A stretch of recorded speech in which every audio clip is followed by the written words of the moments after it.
মই মৃদুলী সৰুকে সেৱা জনাইছোঁ। খুব ভাল লগা এটা খবৰ দিব আহিছোঁ। খবৰটো হ'ল আমি পাঠশালালৈ যাম। মই পাঠশালালৈ যাম। বৰৈছিলে থিয়েটাৰ পাঠশালালৈ যাব।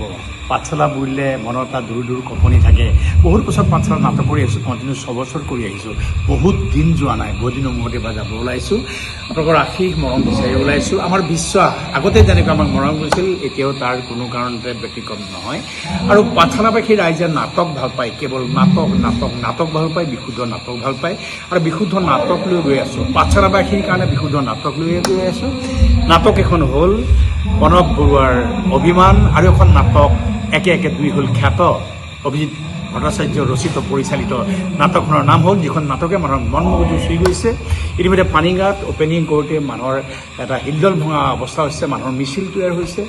একেলগে আমি 3 দিন এইখন নাটক মঞ্চস্থ কৰিবলগীয়া হৈছে। সেই নাটকখন হ'ল অভিজিৎ ভট্টাচাৰ্যৰ মৰি যাম তোৰ বাবে, আৰু এখন নাটক চম্পক শৰ্মাদেৱৰ দফা 302। বহুত আশাৰে ওলাইছোঁ, পাঠশালাবাসীৰ মাজলৈ বহুত হেঁপাহেৰে ওলাইছোঁ। বহুত দিনৰ মূৰত যাম।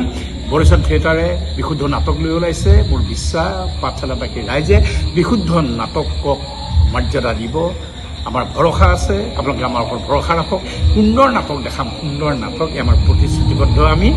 আমাৰ কিন্তু এটা কথা, আমি কোনো সাংঘাতিক ধৰণৰ কৌশল লৈ আপোনালোকৰ মাজলৈ নাযাওঁ। আমি যাম কেৱল বিশুদ্ধ নাটক লৈ, পাঠশালাবাসীৰ মনৰ নাটক লৈ যাম। পুনৰবাৰ সকলোকে সেৱা জনাইছোঁ।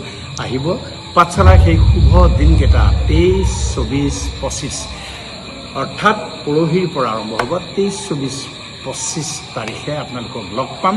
এই শুভ সন্ধিয়াকেইটা আমি নাটক কৰিম। আপোনালোকে নাটক চাব।